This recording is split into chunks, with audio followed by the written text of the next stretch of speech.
meus irmãos, graça e paz de Jesus, um bom dia a todos. Sejam bem-vindos à nossa Escola Bíblica Dominical da Igreja Batista Nacional de Foz do Iguaçu. Prosseguimos aqui nesse formato online, considerando ainda essa disseminação do Covid-19 e continuamos na oração para que o Senhor tenha misericórdia do seu povo, dessa terra e para que essa praga cesse. Continuamos nossos estudos nas cartas pastorais e hoje nós vamos falar sobre o tema recomendações ao homem ou à mulher de Deus. O tema que é extraído da primeira carta de Timóteo, carta de Paulo a Timóteo no capítulo 6, versículos 11 a 16 e versículos 20 e 21. Como objetivos dessa lição nós temos três. O primeiro deles é refletir sobre as características do homem e da mulher de Deus. O segundo é fomentar em todos nós o desejo de conhecer as características a fim de vivermos como homens e mulheres de Deus. E por fim, um incentivo mútuo ao esforço, um esforço corajoso em desenvolvermos as características de Deus. Se você perdeu a aula anterior, te aconselho, te incentivo a visitar o nosso Facebook, é o facebook.com/IBNFoz. Essa aula está disponível lá. E também no nosso canal no Facebook, no YouTube. Igreja Batista Nacional de Foz do Iguaçu. Você vai encontrar essa aula, essa de hoje vai ficar lá também, a anterior está lá, bem como as pregações que têm sido desenvolvidas na nossa comunidade. Então te convido a pegar a sua Bíblia, pegar os seus materiais de estudo, a sua revista, o seu material de anotação e fazer uma oração ao Senhor. Ore ao Senhor, pedindo que Ele lhe dê sabedoria e que o Espírito Santo lhe guie no estudo dessa palavra.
O que caracteriza um homem ou uma mulher de Deus?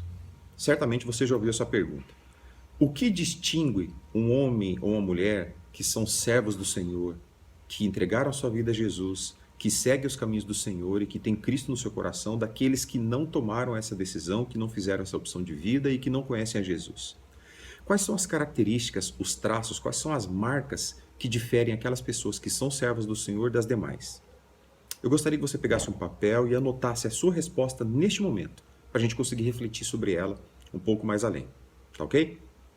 Pois bem, entregar-se ao serviço de Jesus, entregar-se à obra do Senhor nessa terra, é um privilégio imenso. Poder fazer parte daquilo que Deus tem feito na terra deve ser visto por nós todos, os servos do Senhor, aqueles que trabalham na obra do Senhor, como um privilégio e não como uma obrigação ou como um fardo. Fazer parte de tudo que Deus tem movido, de tudo que Deus tem construído ao longo dos anos, torna-nos um povo específico do Senhor. É um tipo de atividade que certamente será levada para a eternidade, porque através deste trabalho muitas pessoas são transformadas.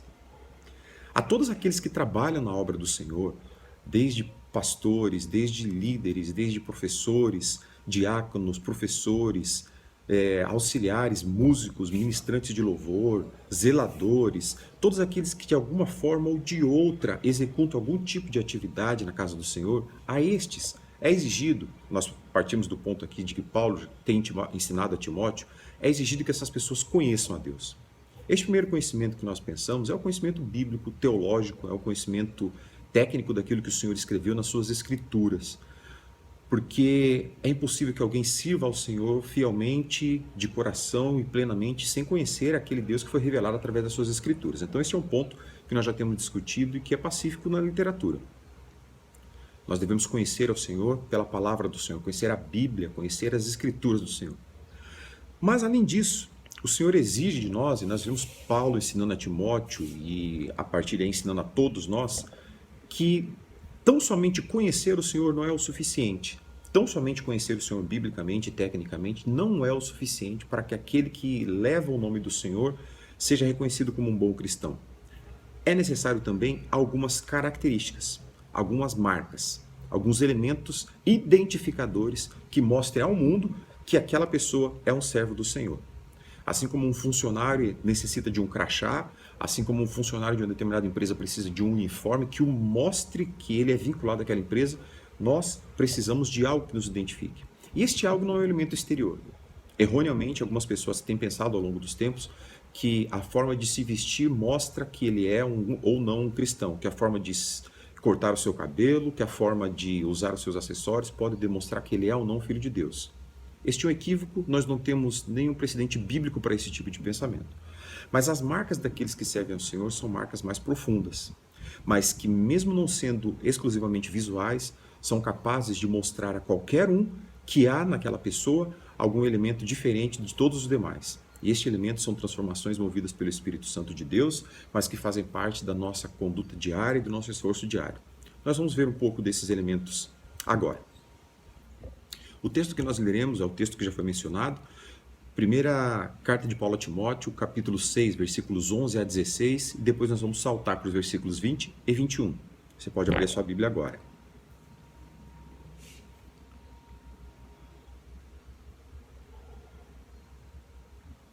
Vamos lá? Você, porém, homem de Deus, fuja de tudo isso e busque a justiça, a piedade, a fé, o amor, a perseverança e a mansidão. Combata o bom combate da fé, tome posse da vida eterna para a qual você foi chamado e fez boa confissão na presença de muitas testemunhas. Diante de Deus, que é a tudo da vida, e de Jesus Cristo, que diante de Pôncio Pilatos fez a boa confissão, eu recomendo. Guarde este mandamento imaculado e irrepreensível até a manifestação do nosso Senhor Jesus Cristo, a qual fará se cumprir no devido tempo. Ele é o bendito e único soberano, Rei dos reis, Senhor dos senhores, único que é imortal e habita em luz inacessível, a quem ninguém viu nem pode ver. A ele seja a honra, o poder, para sempre. Amém. Versículos 20 e 21. Timóteo, guarde o que foi confiado a você. Evite as conversas inúteis e profanas, as ideias contraditórias do que é falsamente chamado conhecimento. Professando-o, alguns desviaram da fé. A graça seja com vocês. Vamos pensar um pouco sobre o que esse texto tem a nos ensinar hoje. E a primeira orientação que Paulo traz a Timóteo, de acordo com o autor da nossa revista, do nosso material, é: ande com a conduta íntegra. Pois bem, no versículo que nós lemos, 1 Timóteo 6,11, ele diz assim: você, porém, homem de Deus, fuja de tudo isso e busque a justiça, a piedade, a fé, o amor, a perseverança e a mansidão. O que esse texto quer dizer para nós? Primeiro, que a maneira como o homem de Deus, a mulher de Deus existe nesse mundo, vive, trafega, transita no meio de todos os demais deste mundo, ela deve, por si, transmitir a beleza de Deus. Ela deve transmitir a essência de Deus. A nossa existência deve transmitir a beleza de Deus. E isso se desenvolve de duas formas, conforme o autor nos explicita aqui. A primeira delas é obedecer uma ordem de fugir. Olha que coisa. Então, a primeira forma como nós andamos integramente neste mundo, nesta presente criação, na presente era, é fugindo. Mas fugindo de quê? Será que a Bíblia nos ensina a ter coragem, a sermos fortes e corajosos? E agora está dizendo que a gente vai fugir? Mas do que a gente foge? Observe. A primeira orientação de Paulo a Timóteo é: você, homem de Deus, foge de tudo isso. Tudo isso o quê? Tudo isso nós falamos na aula anterior que está lá no nosso canal, no Facebook e no YouTube. O conteúdo que está entre os versículos 3 e 10 dessa primeira carta. Eu vou relembrar algumas coisas. Naquela ocasião, em alguns versículos antes, Paulo estava instruindo Timóteo acerca de homens que têm um mau comportamento. Homens que são chamados de falsos mestres, que estavam trafegando no meio da igreja, mas que apesar de ostentar o título de falso mestre, a sua conduta não compactuava. Ou seja, as pessoas sabiam que ele era um falso mestre, sabia que ele era um mestre, mas quando ele observava a sua conduta, a sua forma de ver, isso não era adequado à fé que ele professava. Então, quando Paulo diz a Timóteo, foge de tudo isso, ele está dizendo o seguinte: foge de conversas que geram conflitos, Timóteo, foge desse tipo de conversa. Não te abençoe em nada. Fuja de conversas que geram conflitos. Fuja do apego às coisas materiais, às coisas terrenas. Fuja de mentiras. Fuja de difamações. Fuja de conflitos constantes. Fuja do amor ao dinheiro. Então existem elementos que a gente não deve lutar. Existem elementos que nós devemos fugir. Outra demonstração que nós temos disso, de fuga daquelas paixões da natureza humana que é insaciável. As paixões da natureza humana são insaciáveis.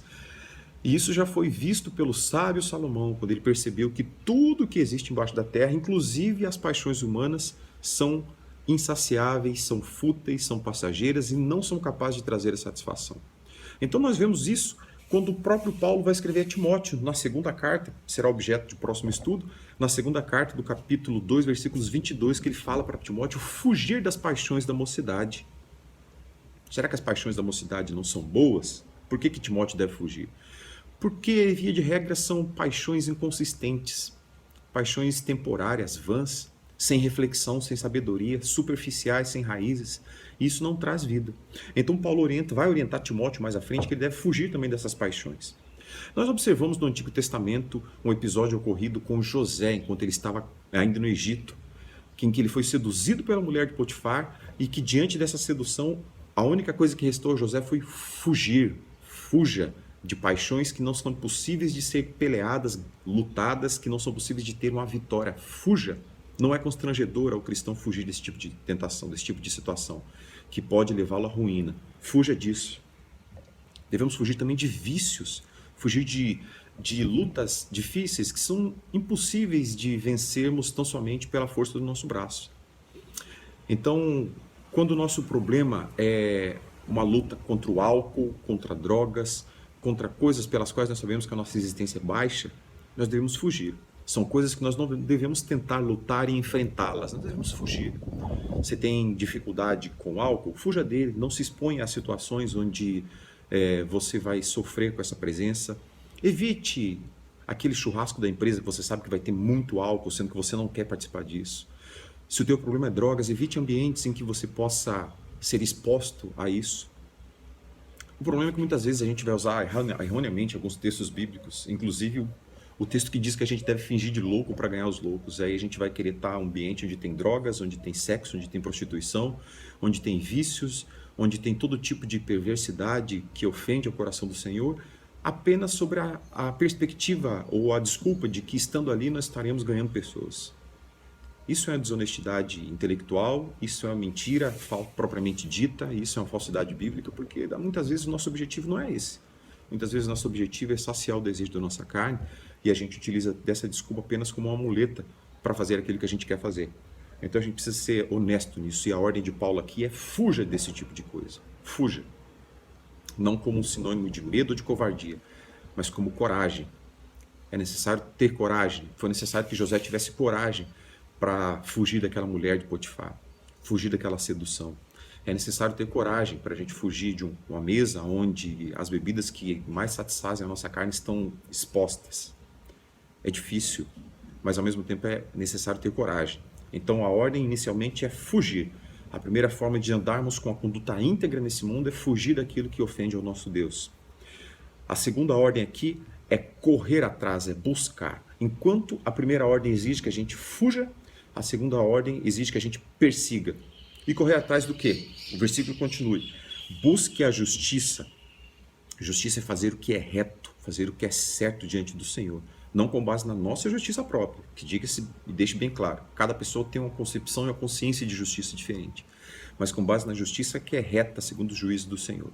Então busque a justiça, a piedade. Nós já falamos sobre a piedade na aula passada, que é aquele respeito às coisas sagradas, que é aquele elemento que...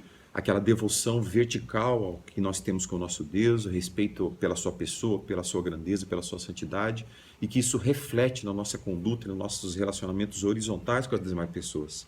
Então busca a justiça, a piedade, a fé. Essa fé que Paulo está dizendo aqui não é aquela fé que é imputada pelo Espírito Santo de Deus no nosso coração quando nós somos convertidos a Ele, que vem com a nossa regeneração. Não é essa fé. É aquela fé diária em que nós devemos depositar e relembrar de depositar nossa confiança no Senhor. Então ele está dizendo que nós devemos correr atrás da fé, da justiça, da piedade, do amor, a perseverança e a mansidão. São elementos que não são automaticamente incluídos no combo do salvo, no pacote daquele que é salvo. São elementos que devem ser buscados pelo salvo, são elementos que devem ser ansiados, desejados, trabalhados, desenvolvidos na vida do salvo. Ou seja, isso tudo se refere a um bom testemunho. Nós devemos buscar o bom testemunho.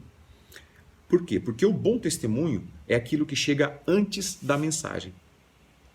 Antes das pessoas ouvirem tudo aquilo que nós temos a dizer, a mensagem que nós temos a falar, eles vão ver o que nós fazemos. Isso é muito importante. Então, este bom testemunho, que é decorrente da busca pela justiça, piedade, fé, amor, perseverança e mansidão, este bom testemunho é aquilo que vai anunciar ao nosso arauto. Ao mesmo tempo, ele vai autenticar aquilo que nós dizemos. Se o nosso testemunho não for adequado, se na nossa vida não for presente a justiça de Deus, a piedade, a fé, o amor, a perseverança e a mansidão, a nossa mensagem não será autenticada. Não será recebida como uma mensagem autêntica. Então as nossas palavras falam e concordam com aquilo que as nossas ações demonstram. Isso você já está cansado de ouvir em todas as mensagens que são ministradas na nossa igreja. Pessoas que têm disposição em tratar o outro, pessoas que têm esses elementos que nós acabamos de ver, ela tem coragem, ela tem disposição de tratar outras pessoas, de orar com outras pessoas, de orar por outras pessoas. E ao mesmo tempo são pessoas que estimulam as demais a conhecer a Deus. Quando você está na presença de alguém que é apaixonado por Deus, cuja sua conduta e testemunho atestam e autenticam a palavra do Senhor na sua vida, nós somos naturalmente estimulados a conhecer mais a Deus, porque nós queremos ter e viver aquilo que esta pessoa que está autenticando a palavra do Senhor tem e vive. Então, primeira ordem do apóstolo Paulo a Timóteo nesse texto que nós vimos, nessa primeira fragmento de texto, é: ande com sua conduta íntegra. E isso significa obedecer à ordem de fugir daquilo que não nos atrai, daquilo que não nos agrada ou não agrada o coração do Senhor, e ao mesmo tempo a ordem de obedecer, ou seja, correr atrás, desenvolver esses elementos que são justiça, piedade, fé, amor, perseverança e mansidão. Segunda orientação que Paulo nos traz aqui é: lute pelos valores da sua fé. Versículo 12 vai nos dizer: combata o bom combate da fé. Enquanto nas ordens anteriores nós tivemos fuja e corra atrás, essa agora é combata, é enfrente.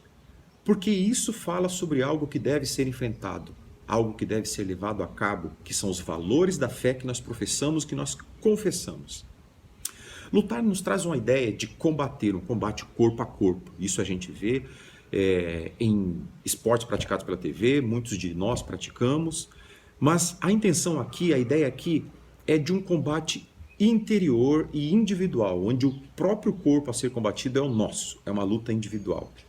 Mas além disso ele fala sobre um esforço por vencer um obstáculo, para atingir um objetivo, para atingir uma meta. É uma luta. Estamos falando de um ambiente que não é um ambiente de passividade, é um ambiente de combate.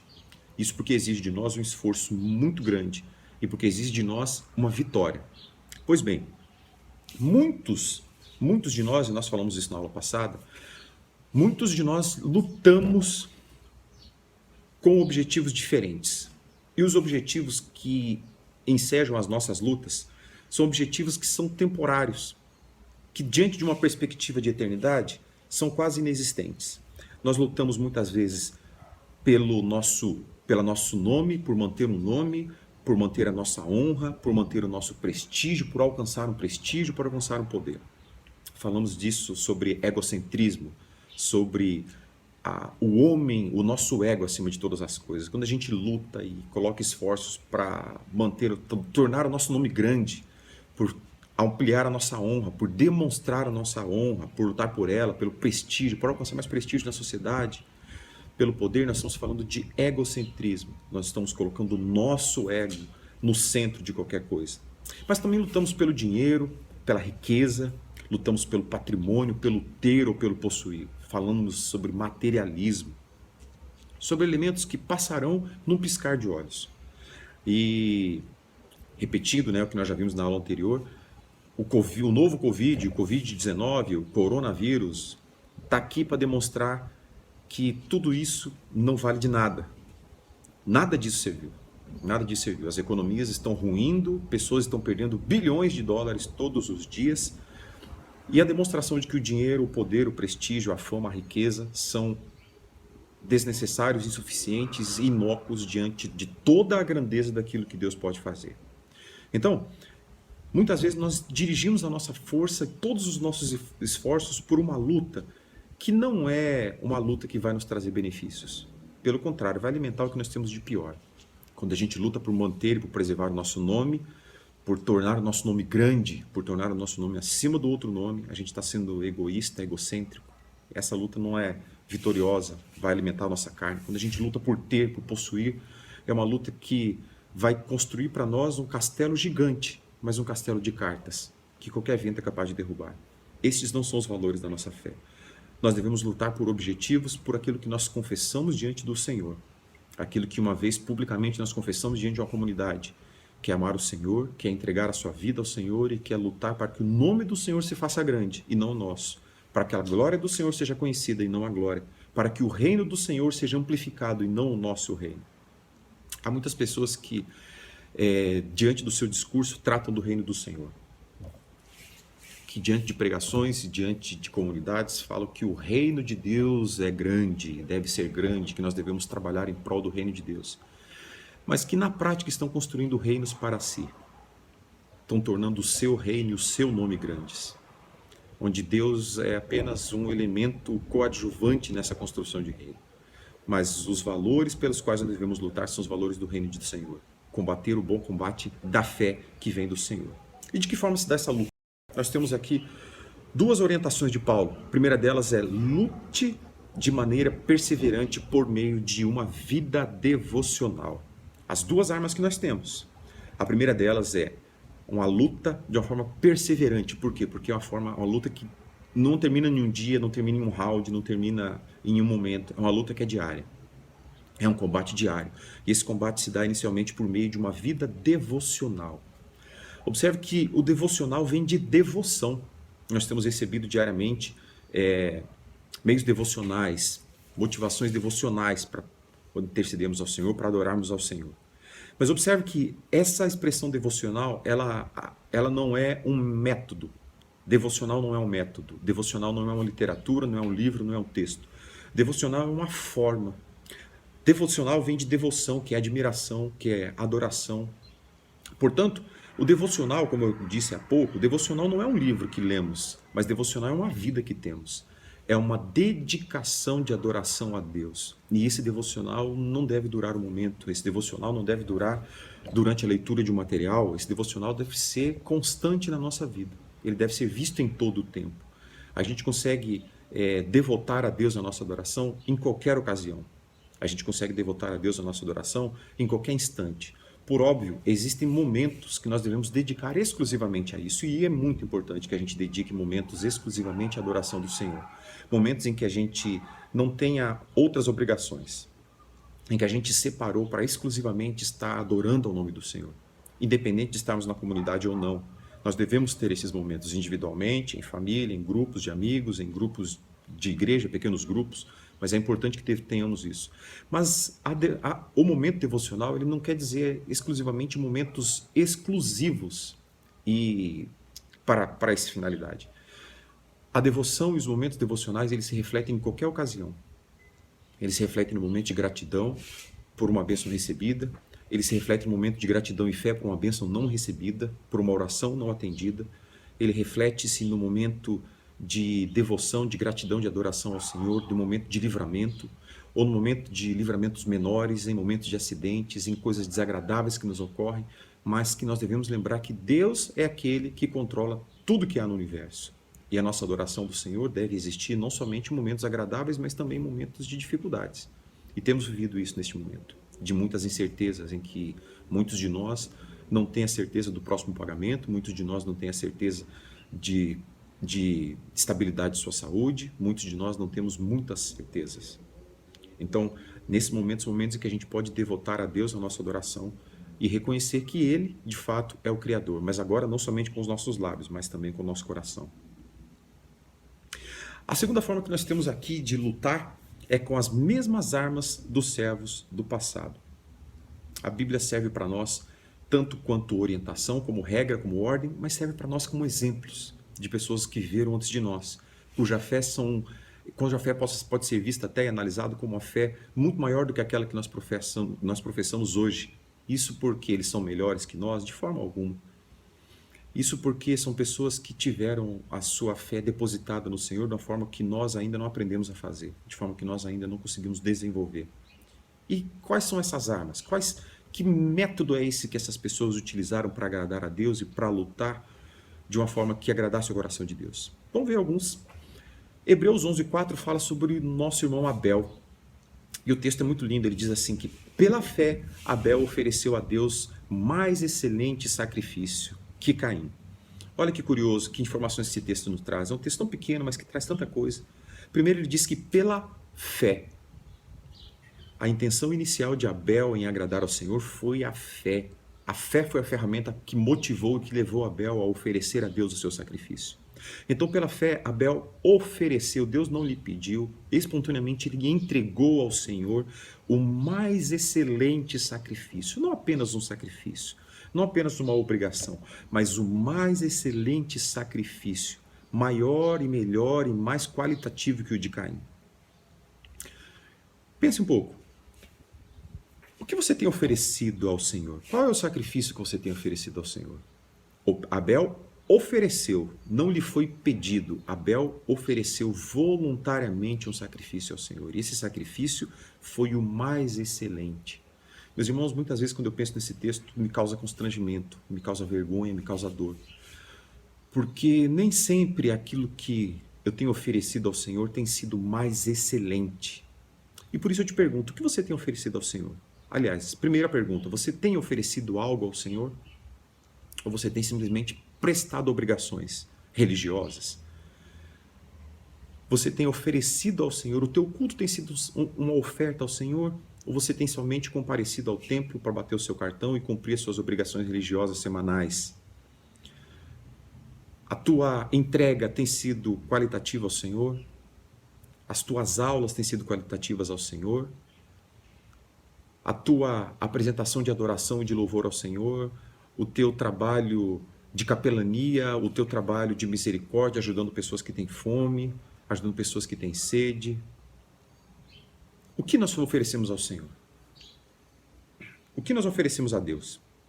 O que nós temos oferecido? Qual a qualidade daquilo que nós temos oferecido ao Senhor? Será que nós temos oferecido daquilo que nós temos, aquilo que nos falta? Pois bem, prosseguindo, ainda no mesmo texto de Hebreus 11:8, Abraão, pela fé, quando chamado, obedeceu. Abraão obedeceu. Observe. Primeiro nós temos Abel, que ofereceu sacrifícios mais excelentes pela fé ao Senhor. Depois nós temos Abraão, que obedeceu. Uma palavra tão pequena, tão simples, mas que carrega um peso tão grande. Abraão foi ordenado ao Senhor que ele deixasse a tua terra e fosse em busca de uma esperança, de uma expectativa. Ele deixou aquilo que era real, a terra que ele já tinha em Ur dos Caldeus, e foi para uma terra que o Senhor lhe daria, lhe mostraria. Abraão obedeceu. O quanto nós temos sido fiéis na nossa obediência ao Senhor. Uma grande arma para a gente perseverar na fé, uma grande arma é a obediência.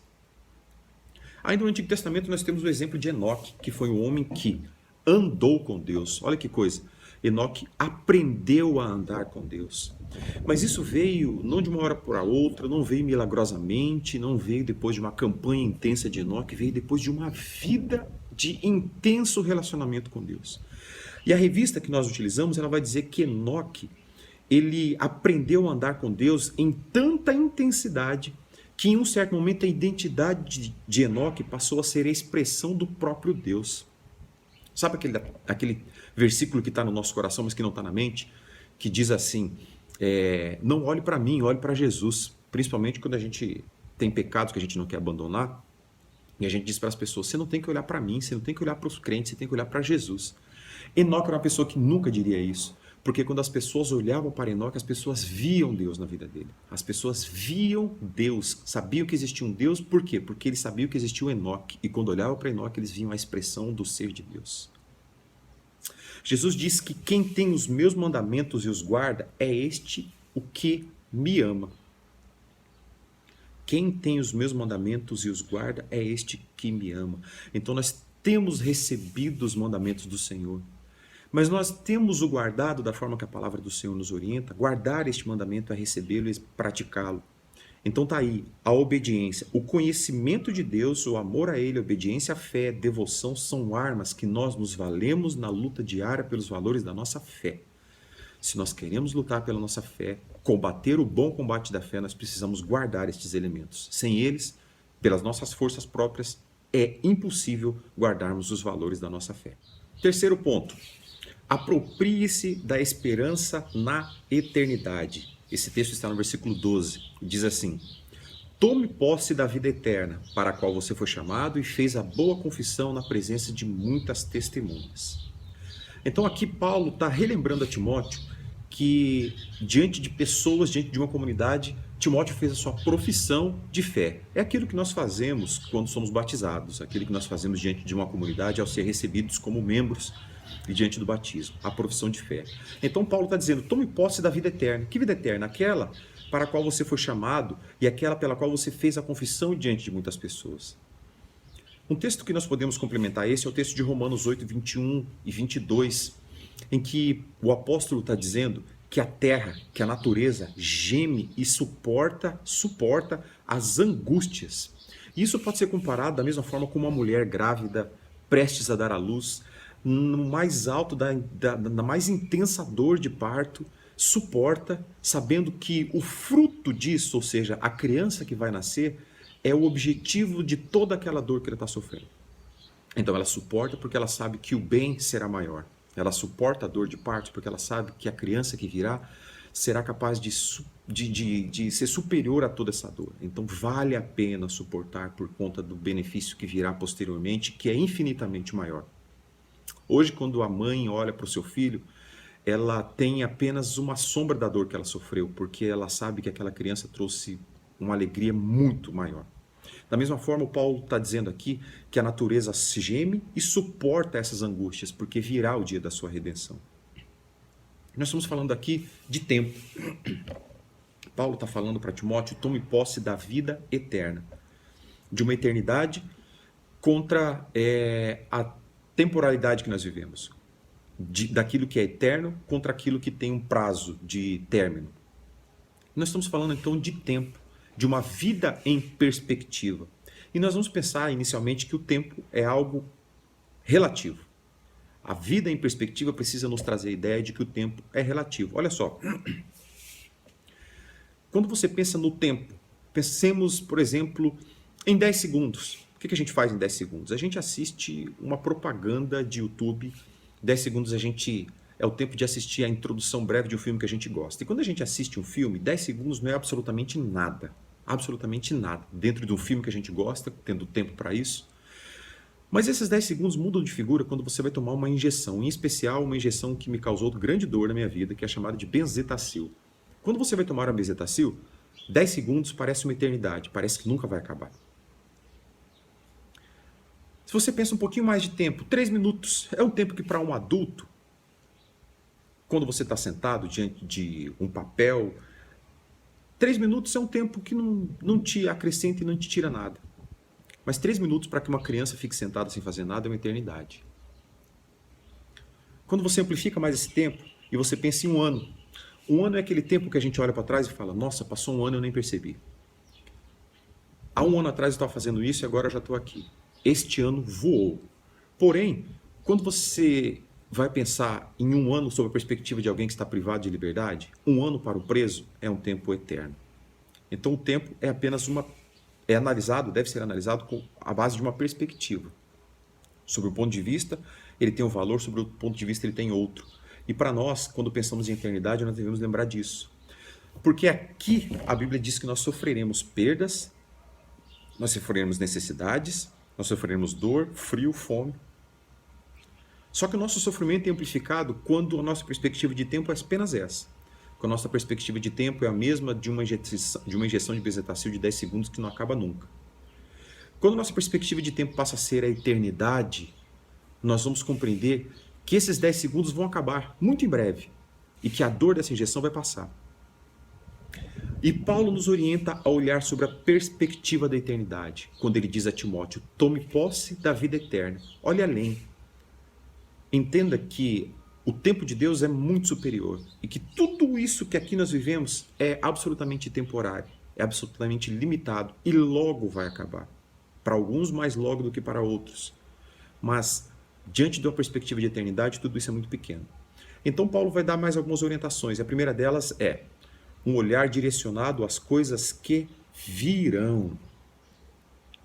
Aqui nós percebemos que nós somos apenas peregrinos neste mundo. E quando nós somos peregrinos, nós não temos a expectativa de fixar a nossa residência permanentemente. Sobre a perspectiva da eternidade, a nossa presença aqui é temporária e durará um curtíssimo espaço de tempo. E aqui eu faço uma comparação com os nossos irmãos que viveram no Antigo Testamento, ainda no período do tabernáculo. O tabernáculo era uma ferramenta de adoração a Deus, onde prescrito pelo Senhor, onde confeccionado por homens usados pelo Senhor, habilitados pelo Espírito Santo do Senhor, era o local onde as pessoas ofereciam os seus sacrifícios. Mas você observa que o tabernáculo não era algo fixo. O tabernáculo era algo móvel. O tabernáculo não possuía alicerces, não possuía fundação, não possuía sapatas, não possuía nada que o tornasse permanente. Isso porque o povo estava no momento de peregrinação. Mas isso traz para nós também uma perspectiva de eternidade, porque a nossa passagem por esse lugar ela não é permanente. E por isso nós não devemos guardar e ter raízes tão profundas aqui, porque nós não vamos ficar aqui para sempre. Quando a gente olha sobre a perspectiva da eternidade, nós vamos ter um entendimento de que o nosso olhar deve estar naquelas coisas que virão. Obviamente, a gente não deve ser alienados ao que acontece aqui, ao que nós vivemos aqui, ao que o mundo nos impõe, a realidade que nós vivemos, a nossa realidade profissional, a nossa realidade familiar, a nossa realidade de fraternidade com os nossos irmãos. Isso não nos exime de responsabilidades locais, mas ele simplesmente nos diz que os nossos olhos devem estar na consumação que virá no futuro, que virá no porvir, naquilo que há de acontecer. Nós não devemos nos apegar com tanta força a tudo isso que é descartável na perspectiva do tempo. Tantas pessoas que hoje você consegue ver com mais clareza, tantas pessoas que depositaram toda a sua vida na perspectiva temporária, como se este mundo fosse a única coisa, mas porque acreditam que de fato este mundo é a única coisa. Pessoas materialistas que não conhecem o Deus que nós servimos, mas que depositaram toda a sua força vital, toda a sua energia em um patrimônio que foi corroído com o tempo, que foi destruído.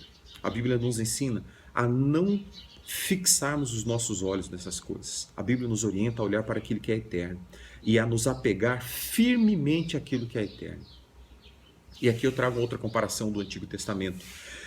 Quando você vai ler a história dos valentes de Davi, tem um personagem que é muito importante, com quem eu simpatizo muito, que é o chamado de Elazar. Era um dos 3 valentes de Davi. E a história vai nos dizer que este homem, após uma batalha sangrenta, após uma vitória sangrenta, ele se apegou tão firmemente à sua espada que a sua mão ficou grudada a ela. A sua mão ficou grudada. Logo após a batalha, a sua mão miscuída de sangue e as câimbras que aconteceram ali tornaram a sua mão e a espada uma coisa só. Apegou-se firmemente. Essa é a fé que nós devemos apegarmos firmemente, de forma que isso faça parte da nossa vida. De forma que ninguém possa tirá-lo, de forma que nenhuma situação temporária do mundo possa tirá-lo de nós. Segunda orientação, olhar direcionado ao conhecimento de Deus. Olha que coisa. Em sua oração, Jesus falou lá no Evangelho de João 17,3, que a vida eterna consiste em conhecer o único e verdadeiro Deus e a Jesus Cristo a quem Ele enviou. Isso nos mostra que tomar posse da vida eterna é necessário, ou melhor, para tomar posse da vida eterna, é necessário conhecimento de quem Deus é e de Jesus Cristo, o seu Filho. Então, ao longo de todos estes anos que nós temos trabalhado em escola dominical, das pregações que temos ouvido nos últimos anos, nós temos visto que o conhecimento de Deus é fundamental para termos um bom relacionamento com Ele. E este conhecimento passa primeiramente e inicialmente pela Bíblia, por quem Deus revelou ser através da palavra de Deus. Quem é o único agente autorizado a falar de quem Deus é? A Bíblia. Não existe nenhum profeta, nenhum novo profeta, nenhum apóstolo, nenhum pastor, nenhum bispo, nenhum professor, ninguém que esteja por Deus autorizado a falar dele sem que fale fora da palavra do Senhor. A palavra do Senhor é a única ferramenta, é o único manual que nos ensina quem Deus é. Mas esse conhecer a Deus, ele está falando de algo que vai além do conhecimento intelectual de quem Deus é. Ele está falando do conhecimento relacional. Primeiro, a gente sabe quem Deus é pelo que a palavra do Senhor nos revela de quem Ele é. Mas depois disso, nós passamos por um conhecimento relacional. Precisamos conhecer Deus em nossos relacionamentos, saber quem Deus é pessoalmente. Isso vai acontecer após o nosso conhecimento de quem Deus é intelectualmente. Olha só, peguei emprestado aqui um texto que nós temos do Antigo Testamento, onde o nosso irmão Jó, após passar por um momento de um sofrimento muito intenso, em que ele perdeu, além de todo o seu patrimônio, os seus filhos, aquilo que ele tinha de mais valoroso nessa terra. E depois de tudo isso, Jó chegou a uma conclusão muito curiosa. Ele diz assim: Senhor, antes eu só o conhecia de ouvir falar, mas agora eu vejo o Senhor com os meus próprios olhos. Jó conheceu Deus de uma forma tão íntima, tão intensa, que apenas pelas escrituras que ele tinha à sua disposição, ele não o conheceria. Jó relacionou-se com Deus. Então, um olhar direcionado ao conhecimento de Deus, conhecer a Deus intimamente, pessoalmente, relacionalmente, dia a dia, nos faz olhar para o mundo e para a vida em perspectiva, olhar para o tempo em perspectiva. Nós devemos também conhecer a Deus pelos seus atributos. Olha que coisa curiosa. Nós falamos disso lá no nosso ano passado, quando nós estudamos aquela literatura, Somos Todos Teólogos, e ali nós falamos sobre o conhecimento de Deus. Nós falamos sobre aquilo que Deus é pelos atributos conhecidos de Deus. E quando a gente vai lembrar, quando a gente lembra que Deus é onisciente, a gente precisa saber que Deus sabe tudo sobre nós. Quando você conhece, você sabe que o Deus que você serve é onisciente, você vai saber que Deus sabe tudo sobre você. Não há nada sobre a tua vida que Deus não saiba. Pode ser que teu marido não saiba, pode ser que a tua esposa não saiba, pode ser que os pais não saibam, pode ser que os filhos não saibam, pode ser que o pastor não saiba, mas Deus sabe de todas as coisas. Então, quando nós nos relacionamos com Deus, que nós sabemos que é onisciente, nós devemos saber que Ele sabe absolutamente tudo a nosso respeito. Mas nós sabemos que esse Deus também é onipresente, e nós sabemos que por ser onipresente, Ele está em todos os lugares, inclusive naqueles lugares onde você gostaria que Ele não estivesse. Essa é a onipresença de Deus. Muitas vezes a gente canta sem saber profundamente o que isso quer dizer, mas nós dizemos assim: quando entro em tua presença pelas portas do louvor. Obviamente a gente está falando de uma ação comunitária de adoração. Mas se a gente exclui esse pensamento de comunidade adorando ao Senhor juntos, a partir de um culto, nós vamos pensar que o Senhor está no lugar onde a gente não está sempre. Que haverá um momento em que nós entraremos na presença de Deus, assim como nós entramos na presença de um rei, assim como nós entramos na presença de autoridade. Mas que quando nós saímos daquele ambiente e fechamos a porta, não mais estaremos na presença daquela autoridade. Ocorre que a onipresença de Deus nos impõe uma outra realidade, que Ele está presente em todos os lugares, quer nós queiramos, quer não. Isso para nós deve ser motivo de alegria e não de desespero. Quando nós estivermos em lugares onde nós não queremos a presença do Senhor, isso deve ser desesperador, por sabermos que Deus está ali. Mas isso deve trazer ao coração daquele que é servo de Deus um conforto, sabendo que onde eu estiver, Deus estará. E que onde Deus está, há paz e segurança. E o terceiro atributo que eu quero dizer para vocês aqui é o atributo da onipotência de Deus. Significa que Deus pode fazer aquilo que você não pode. É confortador saber que as minhas vitórias não são vencidas por mim, e sim por Deus. E ao mesmo tempo é confortador saber que esse Deus que vence as minhas vitórias é capaz de vencer qualquer vitória, porque Ele pode qualquer coisa, principalmente em especial aquilo que eu não posso. Isso me faz ter uma confiança de que eu posso depositar nele toda a minha confiança, porque Ele pode fazer aquilo que eu não posso. Além disso, nós devemos conhecer a Deus pelos seus nomes atribuídos no Antigo Testamento. Olha só, isso não é um conhecimento apenas teológico ou bíblico, não é um conhecimento apenas intelectual, é um conhecimento relacional. Você sabe por quê? No Antigo Testamento, grandes homens de Deus, em meio a grandes dificuldades, em meio a grandes momentos de aflição e diante da resposta dada por Deus através de sua palavra ou através de suas ações, concluíram alguns nomes para Deus. Olha que coisa fabulosa. Quando Moisés venceu uma das suas batalhas contra os amalequitas, ele teve uma grande vitória, milagrosa. Ele disse assim: Jeová é o nosso Nissi. Jeová Nissi foi a expressão utilizada por Moisés, que quer dizer, Jeová é a nossa bandeira. A bandeira que aquele povo carregava não era bandeira política, não era uma bandeira ideológica, era uma bandeira de salvação. Deus era a sua bandeira. Deus, Jeová, era a sua bandeira. Além disso, nós sabemos que o Senhor é o nosso Jeová Rafá, é aquele Deus que sara. Nós sabemos que Ele é o Deus que sara todas as dores. Nós nos relacionamos com esse Deus, sabemos que Ele cura as nossas feridas emocionais, a ferida da nossa alma, mas que ao mesmo tempo Ele é poderoso o suficiente para curar as nossas dores físicas. Ele pode trazer a nós a cura da nossa doença. Nós não podemos esquecer disso. Deus é poderoso para fazer tudo isso. Por isso nós devemos orar a Ele e pedir a cura ao Senhor. Pedimos clamar que o Senhor cure. Nós estamos diante de uma epidemia em que milhões de pessoas estão morrendo, em que milhares de pessoas têm morrido diariamente. E nós devemos clamar ao Senhor que o Senhor cure essas pessoas. As pessoas que estão acometidas dessas doenças, pessoas que estão à beira da morte. Nós devemos pedir que o Senhor cure os irmãos da nossa comunidade que têm sofrido, que têm doenças crônicas. Doenças crônicas são aquelas que a medicina não consegue prover a solução, não consegue prover a cura. Nós devemos pedir ao Senhor que cure esses nossos irmãos. Jeová Rafá é o Deus que cura toda dor. Jeová Jiré é aquele que provê, o Senhor proverá para si o sacrifício. Nós temos essa frase dita pela boca de Abraão, quando ele estava prestes a sacrificar o seu filho Isaque em obediência a Deus. Papai, está aqui a fogueira, está aqui a madeira, está aqui tudo, mas cadê o sacrifício? Jeová Jiré, o Senhor proverá.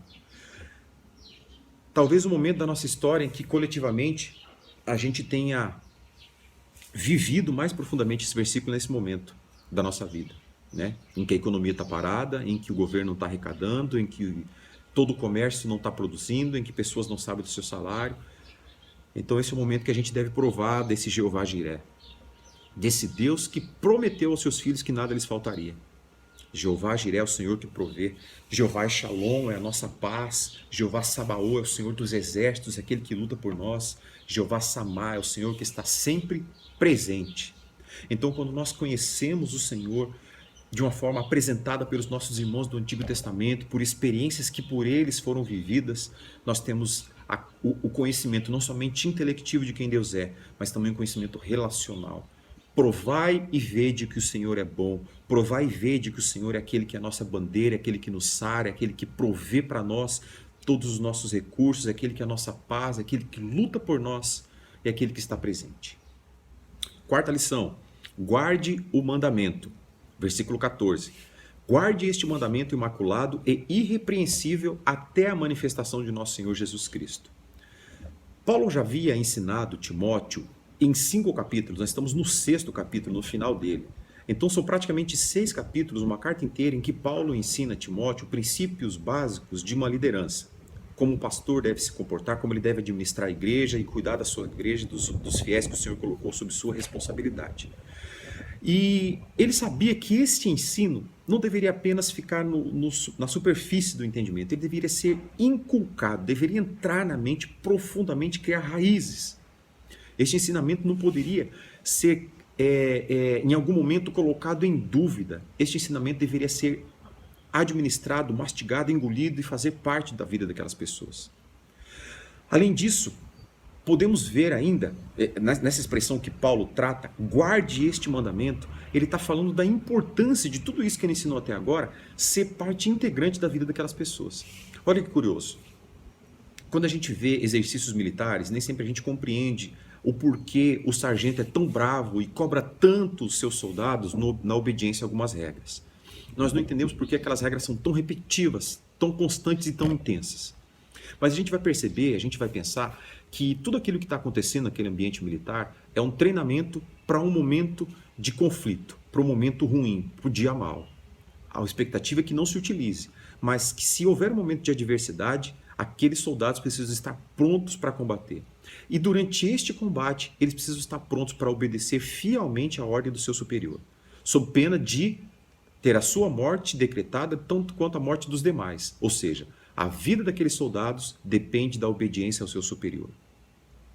Quando Paulo está tratando este tema com Timóteo da obediência, ele está trazendo este mesmo pensamento. Timóteo, obedeça e ensine as pessoas a obedecerem fielmente a palavra do Senhor, porque essa palavra vai ser o fator entre a vida e a morte dessas pessoas.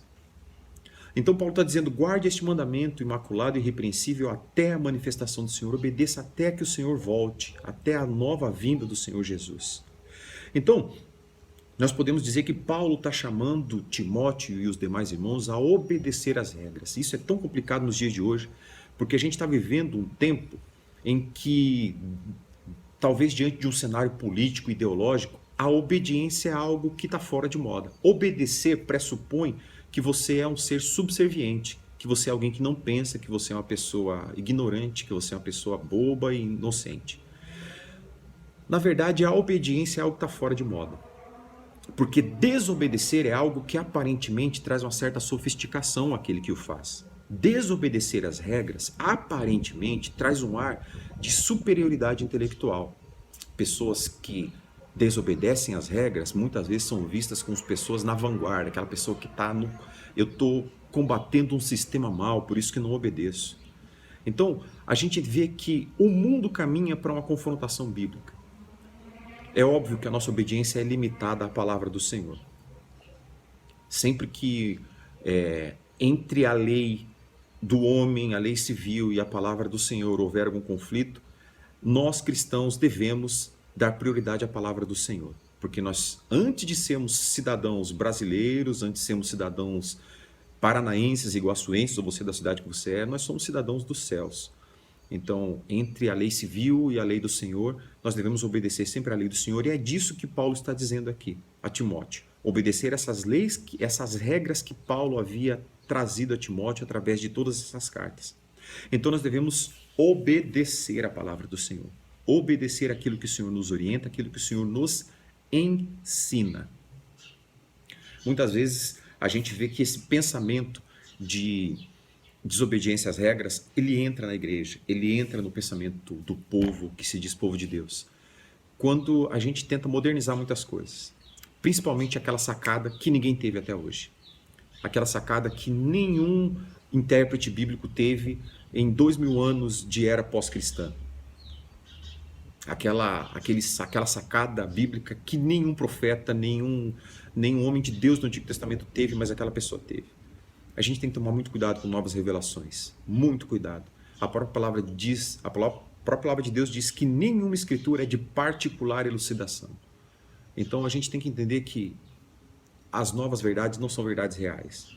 Então a gente deve obedecer aquilo que nós aprendemos pela palavra do Senhor. A recomendação do apóstolo Paulo aqui, além dessa obediência, é sermos zelosos guardiões dos ensinos do Senhor. Então, além de obedecermos às regras que o Senhor nos dá, a palavra do Senhor, nós devemos ser zelosos nisso, zelosos guardiões da palavra do Senhor. Para quê? Para guardar tudo que Deus deseja que nós saibamos, para conseguirmos ter uma vida de integridade, para conseguirmos combater o bom combate da fé. E isso, meus irmãos, se nós não guardarmos as palavras do Senhor, se nós não guardarmos o ensino do Senhor, em especial aquilo que nós temos visto até agora ao longo desses estudos da carta de Paulo a Timóteo, se nós não guardarmos tudo isso, impossível nós vivemos um bom combate da fé. Se nós não guardarmos as verdades do Senhor. Você lembra que lá no Antigo Testamento, quando nós temos Deuteronômio 6, capítulo 6, versículo 5, aquele famoso texto conhecido entre cristãos, entre judeus, que é o Shema, que ele fala: ouça, ó Israel, o Senhor nosso Deus é o único Senhor. E a orientação que segue é que nós devemos ensinar esse texto, devemos ensinar os nossos filhos. E a intensidade desse ensino vem na continuação do texto, que diz que você deve ensinar quando você estiver à mesa, quando você estiver caminhando, quando você for dormir, ou seja, em qualquer ocasião nós devemos ensinar para que isso seja profundamente enraizado nos nossos filhos, para que eles cresçam com essa verdade e para que essa verdade seja ensinada também aos filhos deles. Então, a forma que o Paulo está transmitindo a Timóteo essa informação é semelhante àquilo que nós vemos no Antigo Testamento, é que nós sejamos zelosos guardadores, que isso esteja profundamente enraizado na nossa mente, para que nós transmitamos esse conhecimento aos nossos filhos e eles transmitam aos seus filhos, e a informação de quem Deus é e o incentivo ao relacionamento intenso, pessoal com Deus seja replicado e seja constante. A segunda informação que nós temos aqui, a primeira foi que sejamos zelosos guardiões do ensino do Senhor. Depois que sejamos fiéis cumpridores da confissão de fé e do seu chamado. Então nós guardamos e nós agora cumprimos. Sejamos fiéis cumpridores. O homem de Deus não apenas guarda, mas também maneja, pratica, trabalha a palavra da verdade. A palavra de Deus nos diz que nós devemos conhecer essa palavra de tal forma que nós possamos manejá-la bem. Lembra? Procura apresentar-te a Deus aprovado, como obreiro que não tem de quem se vergonhar, mas que maneja bem a palavra do Senhor. Presta atenção na diferença da expressão. Maneja não é manipula. Existem muitas pessoas que manipulam a palavra de Deus. E manipular quer dizer tratá-la de forma que seja mais coerente à minha vontade. A Bíblia nos convida a vivermos o contrário disso, ou seja, nós devemos tratar a nossa vida para que ela seja coerente à verdade da palavra do Senhor. Então, manejar bem é não falar das nossas impressões sobre a palavra, não falar sobre o que eu penso da palavra, não julgar essa palavra. É não manipular a palavra, é manejá-la. É não inventar a palavra. Ou seja, ser um fiel cumpridor da confissão da fé que nós somos chamados é poder afirmar está escrito e viver com base nisso que está escrito. Esse é um desafio que nós devemos ter. Ou seja, conhecer bem a palavra do Senhor, obedecer essa palavra do Senhor e manejar essa palavra do Senhor para que outros venham a conhecê-la e para que outros venham a manejá-la. E tudo isso se baseia no está escrito e não no eu acho, não no eu sinto, não no eu penso, não no eu vi, mas no está escrito. Desafio para a nossa vida. Quinta e última lição que a nossa revista nos traz é: tenha a percepção da presença de Deus. Versículos 13 a 16. E assim diz: diante de Deus que a tudo dá vida e de Cristo Jesus que mediante Pôncio Pilatos fez a boa confissão, eu recomendo. Guarde este mandamento imaculado e imarcessível até a manifestação do nosso Senhor Jesus Cristo, o qual Deus fará se cumprir no devido tempo. Ele é o bendito e único soberano, o Rei dos reis e Senhor dos senhores, o único que é imortal e habita em luz inacessível, a quem ninguém viu nem pode ver. A ele sejam a honra, o poder, para sempre. Amém. O mundo atual, o mundo material que nós vivemos, a nossa realidade material, é uma realidade onde o mundo é consumista, extremamente consumista, egoísta. É um mundo egocentrista, em que as pessoas colocam o seu ego antes de qualquer outra coisa. Ao mesmo tempo, é um mundo antropocentrista, em que o homem é o centro de todas as coisas, o objeto é a finalidade de todas as coisas. Este mundo acelerado, este mundo em que tudo está numa velocidade absurda, é um mundo em que nos absorve. E para que nós possamos sobreviver a ele e continuar vivendo a ele, nós nós somos obrigados também a andar num certo ritmo acelerado. O problema é que o problema não é a velocidade em que o mundo se move.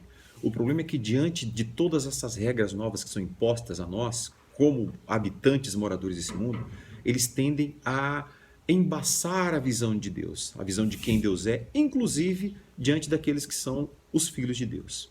É como se a presente realidade colocasse diante das pessoas, entre Deus e as pessoas, novamente um véu em que a gente não consegue observar e perceber Deus em todas as coisas. Isso para nós deve ser motivo de reflexão, porque nós precisamos lembrar quem Deus é, quem Deus faz e o que Ele já fez por nós e confiar nas promessas do que Ele ainda fará. Observe que a gente tem uma tendência atual de negar a glória de Deus em todas as coisas. Porque quando a gente consegue um aumento de salário, ou o emprego que a gente queria, ou o carro novo, ou a casa nova, a gente tende a compreender que isso veio como fruto de um grande esforço pessoal, uma grande capacidade que a gente teve de abnegar coisas de prazer da vida, de deixar o tempo de lazer para estudar, para trabalhar, para fazer hora extra. E poucas são as vezes que a gente para e dá glória a Deus por tudo aquilo que a gente recebeu. A gente observa que quando um irmão compartilha com a gente uma bênção, a gente tem a tendência de falar assim: meu irmão, você merece, você mereceu isso. Só que a gente vai recordar que tudo que a gente vem das mãos de Deus. E Paulo está tentando nos lembrar e está dizendo a Timóteo isso. Que ele não se esqueça e que ele não perca a percepção de quem Deus é. Então veja só. Por quê? Porque a percepção de quem Deus é aquela que nos supre plenamente.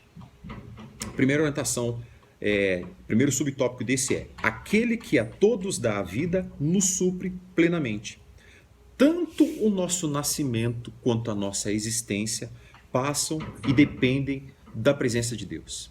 O Senhor não é aquele que nos construiu no ventre de nossa mãe e deixou a nossa vida viver aleatoriamente. O Senhor é aquele que nos mantém, é aquele que nos sustém e é aquele que nos susterá até o dia em que estivermos diante dele.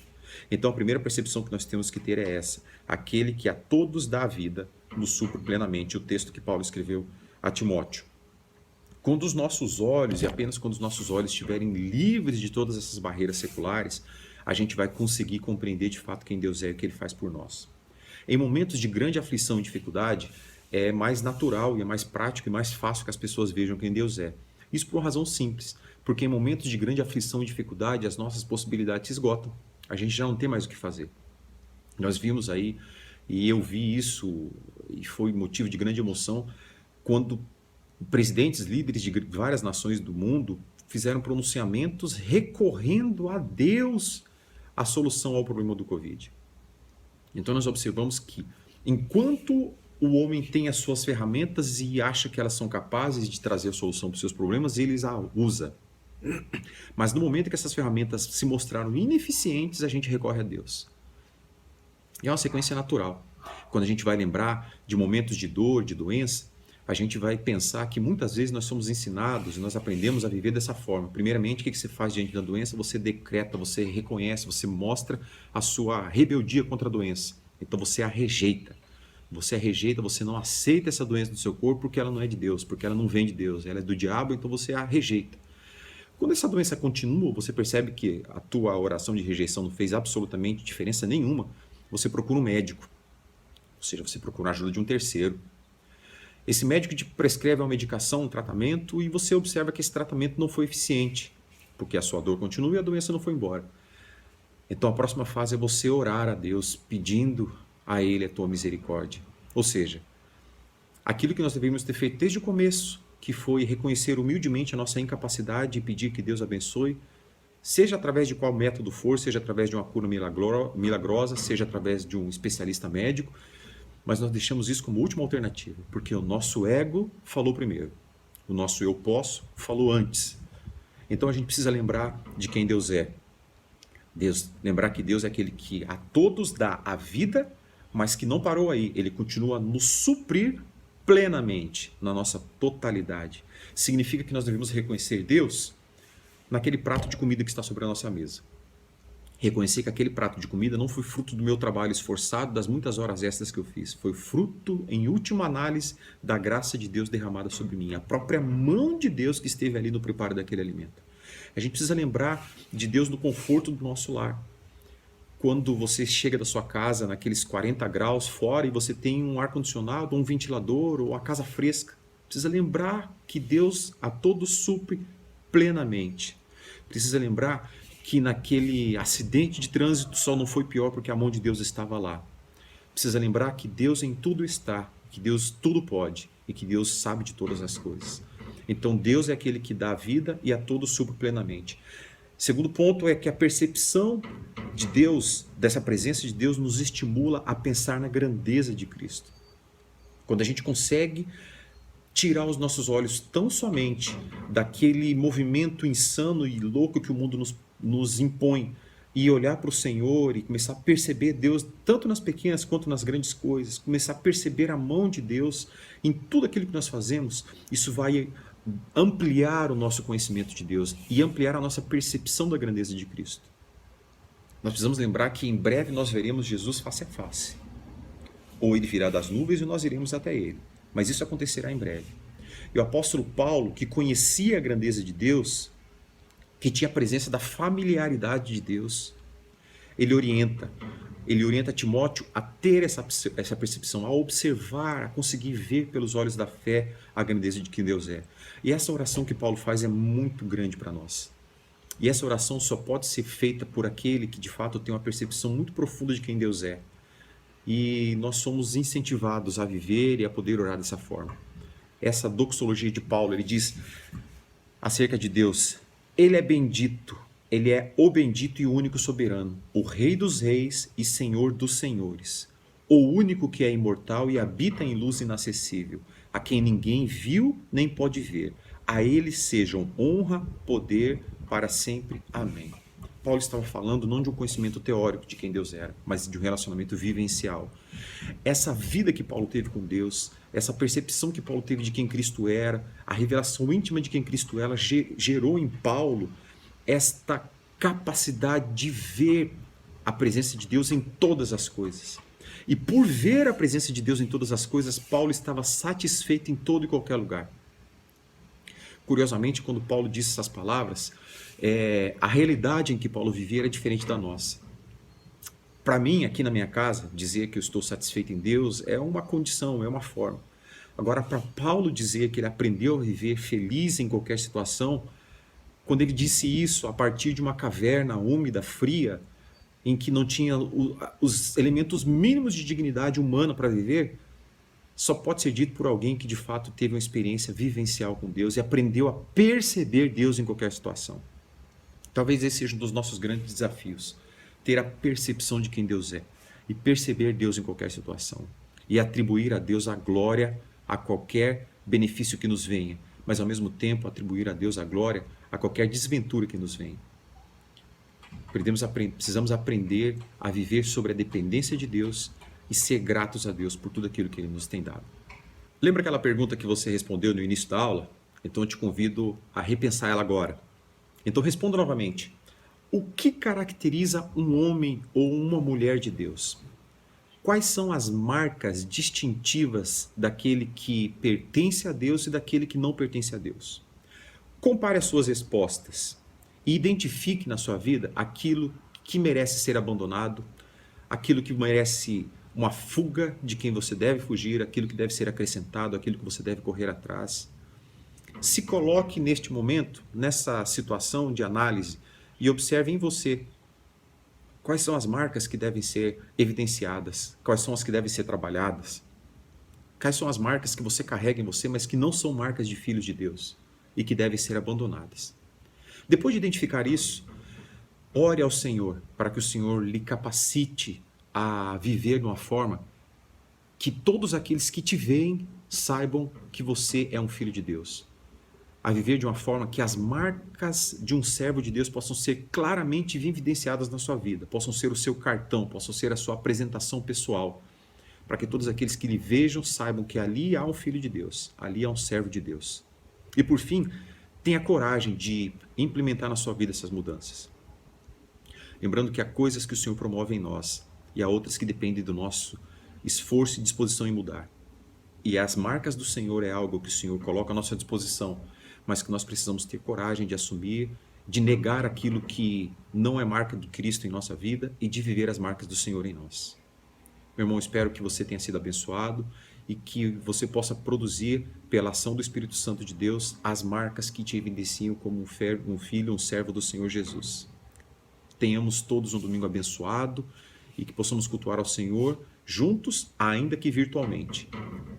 E, por favor, interceda, clame ao Senhor, peça ao Senhor para que esta epidemia cesse neste mundo, para que a ira do Senhor seja aplacada e que isso seja acabado neste mundo de uma vez por todas.